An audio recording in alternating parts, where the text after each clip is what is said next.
दोस्तों सभी को नमस्कार।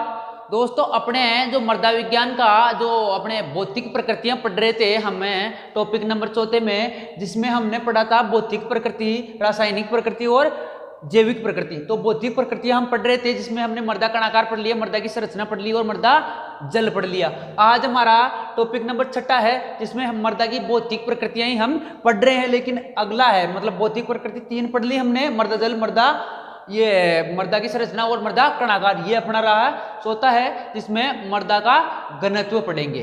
तो देखिए मृदा का घनत्व कंप्लीट रूप से स्टडी करते हैं। तो सबसे पहले देखते हैं कि घनत्व क्या होता है। मृदा का तो पता है आपको, मृदा का घनत्व में घनत्व का क्या अर्थ होता है? घनत्व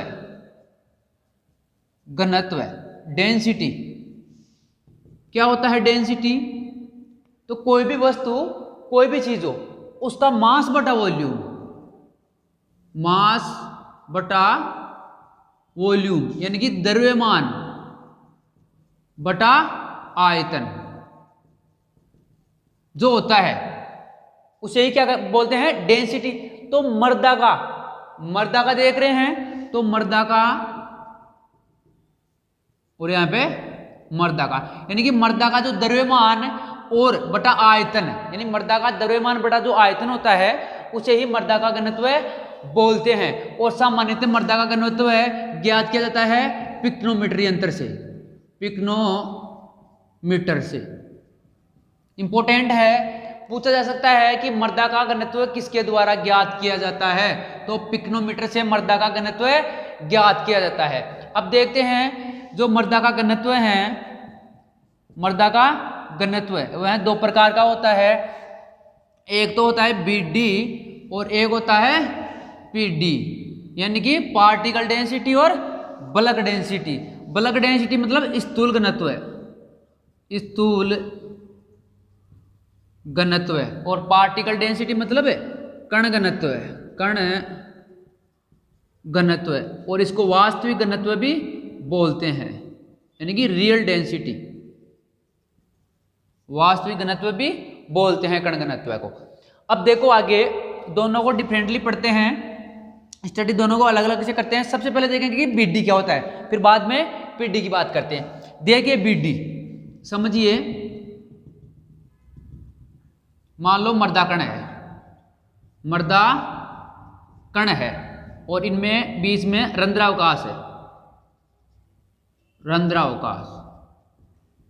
इन दोनों का प्रति इकाई आयतन का द्रव्यमान ज्ञात किया जाता है, तो वह बल्क डेंसिटी कहलाता है। सुनिए दोबारा, शुष्क मृदा के प्रति इकाई आयतन के द्रव्यमान को ही बल्क डेंसिटी या स्थूल घनत्व कहते हैं। यानी कि शुष्क मृदा के प्रति इकाई आयतन के द्रव्यमान को, यानी कि ये द्रव्यमान बड़ा आयतन आ गया, इसमें से तो परिभाषा निकालिए कि शुष्क मृदा के प्रति इकाई आयतन के द्रव्यमान को। देखो शुष्क मृदा है तो उसमें अपने रंध्रावकाश होंगे, रंध्रावकाश होंगे, और मृदा कण है ही, मृदा कण तो है ही, और इनके बीच में रंध्रावकाश है। तो इनमें जो बल्क डेंसिटी है उसमें मृदा कण है और ये रंध्रावकाश, इन दोनों का घनत्व ज्ञात किया जाता है। कुल मिला के बोल दे, बल्क डेंसिटी में मृदा कण यानी कि कण और रंध्रावकाश हो, रंध्रावकाश हो, दोनों का क्या ज्ञात किया जाता है? घनत्व है। क्या ज्ञात किया जाता है? घनत्व है। यानी कि उसमें मृदा कण भी है और रंध्रावकाश दोनों है, शुष्क मृदा में दोनों है, इन दोनों का घनत्व ज्ञात किया जाता है। तो परिभाषा के अनुसार मैंने बता दिया, शुष्क मृदा के प्रति इकाई आयतन के द्रव्यमान जिसमें मृदा कण और रंध्रावकाश दोनों सम्मिलित हो, उनका घनत्व ज्ञात किया जाता है। क्या कहलाता है? स्थूल घनत्व। अब बात करते हैं पीडी की, पीडी की यानी कि पार्टिकल डेंसिटी। तो इधर सुनिए, ये मृदा कण है, क्या है? मृदा कण, मृदा कण, ये कण, और इनमें रंध्रावकाश नहीं है। इनमें तो क्या थे? मृदा कणों के बीच में रंध्रावकाश, जबकि इनमें रंध्रावकाश नहीं है। तो परिभाषा के अनुसार रंध्रावकाश रहित शुष्क मृदा के प्रति इकाई आयतन के द्रव्यमान को क्या बोलते हैं? पार्टिकल डेंसिटी या कण घनत्व है। यानी कि कुल मिलाकर बोल दूं, कण घनत्व में कणों का ओनली ओन मृदा कणों का घनत्व ज्ञात किया जाता है, इसके कारण इसको वास्तविक घनत्व या कण घनत्व बोलते हैं। क्या ज्ञात किया जाता है इसमें? ओनली वन मृदा कणों का घनत्व ज्ञात किया जाता है, जबकि इसमें मृदा कणों और रंध्रावकाश दोनों का घनत्व ज्ञात किया जाता है। तो इसमें मृदा कणों का घनत्व ज्ञात किया जाता है। तो परिभाषा के अनुसार मैंने बोला रंध्रावकाश रहित, कौन से?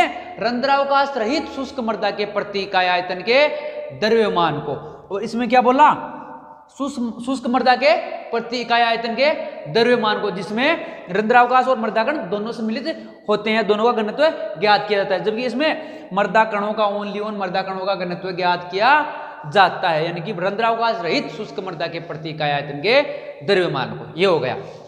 अब देखते हैं कि सामान्यतः सामान्य मृदा की बीडी कितनी होती है, यानी कि बीडी देखते हैं सामान्य मृदा।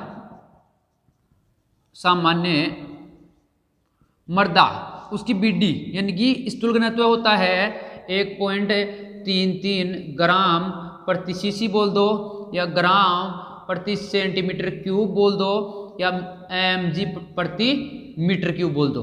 ये मतलब इसकी इकाइयां हैं। याद रखना इसको स्थूल घनत्व या पार्टिकल ये कण घनत्व है, यानी कि स्थूल घनत्व और कण घनत्व की दोनों की मापने की इकाई है ग्राम प्रति सीसी, ग्राम प्रति सेंटीमीटर क्यूब और mg प्रति मीटर क्यूब, दोनों की इकाइयां हैं। ये है मापने की इकाइयां दोनों की, ठीक है, इस दोनों की। अब ये हो गया सामान्य मृदा की क्या हुई है? बीडी हुई। अब देखो एक तो होती है ऊपरी मृदा, एक होती है नीचे की मृदा। तो बीडी हमेशा नीचे की मृदा की ज्यादा होती है, यानी कि अधोमृदा, अधोमृदा या अवमृदा की बीडी हमेशा ज्यादा होती है ऊपर की मृदा की अपेक्षा। तो वह होती है 2 ग्राम प्रति सीसी, यूनिट लिख देना, 2 होती है। कितनी? 2। अब आगे देखते हैं मृदा में कार्बनिक पदार्थ बढ़ाने पर बीडी पे क्या इफेक्ट पड़ेगा। तो मृदा में कार्बनिक पदार्थ बढ़ाने पर बीडी कम हो जाएगी। इधर को उठा दूं। मृदा में कार्बनिक पदार्थ बढ़ाने पर बीडी हमेशा कम होती है। मृदा में कार्बनिक पदार्थ, कार्बनिक पदार्थ इंक्रीज यानी बढ़ा दो, तो यानी कार्बनिक पदार्थ बढ़ाने से बीडी क्या होगी? डिक्रीज हो जाएगी, यानी कि जो बल्क डेंसिटी है कार्बनिक पदार्थ बढ़ाने से घट जाएगी। अब देखते हैं आगे मृदा में भूपरिष्करण करने से, भूपरिष्करण,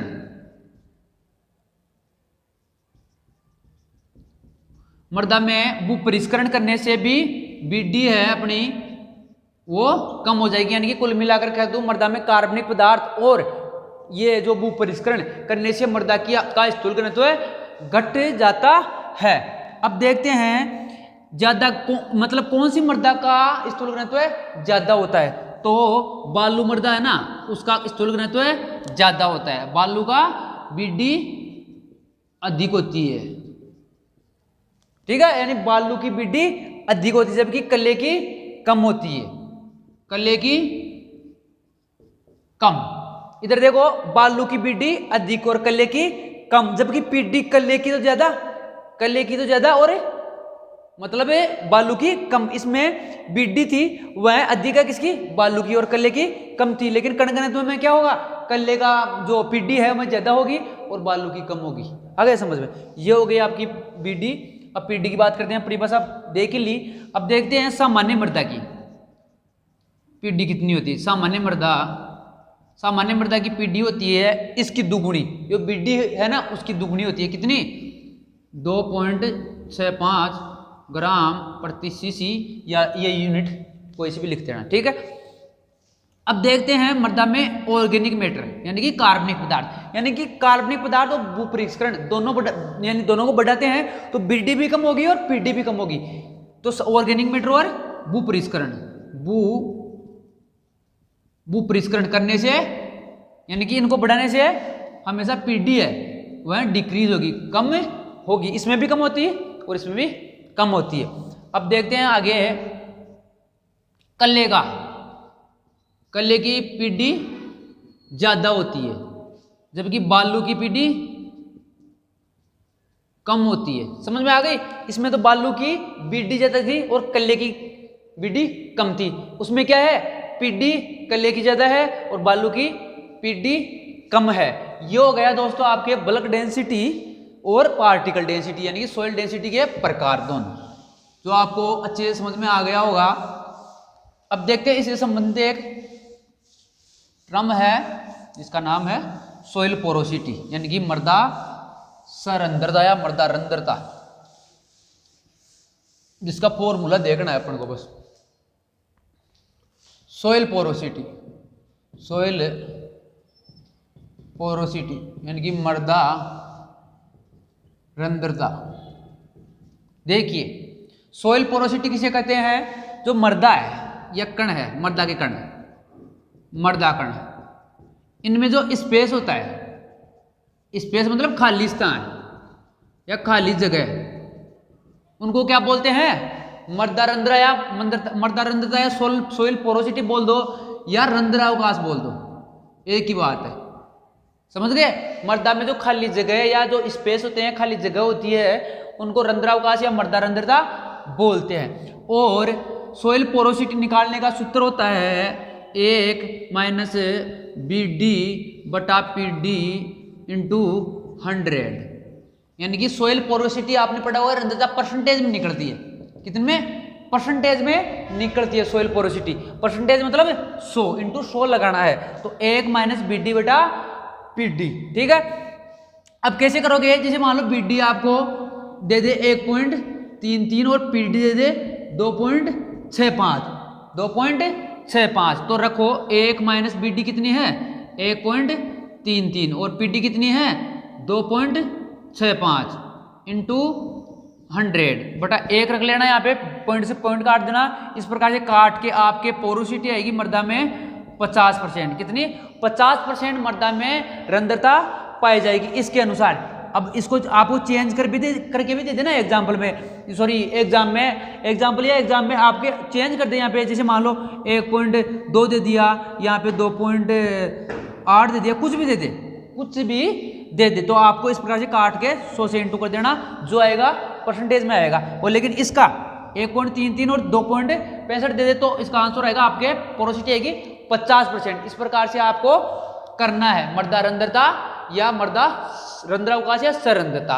धन्यवाद दोस्तों, ये आपकी मृदा की भौतिक प्रकृति थी जो चौथी थी, जिसमें पहले हमने मृदा कणागार पढ़ लिया, मृदा संरचना पढ़ लिया, मृदा जल पढ़ लिया और ये मृदा का घनत्व हो गया। धन्यवाद दोस्तों, तब तक नमस्कार। मिलते हैं एक नए दोस्त नए वीडियो के साथ कल।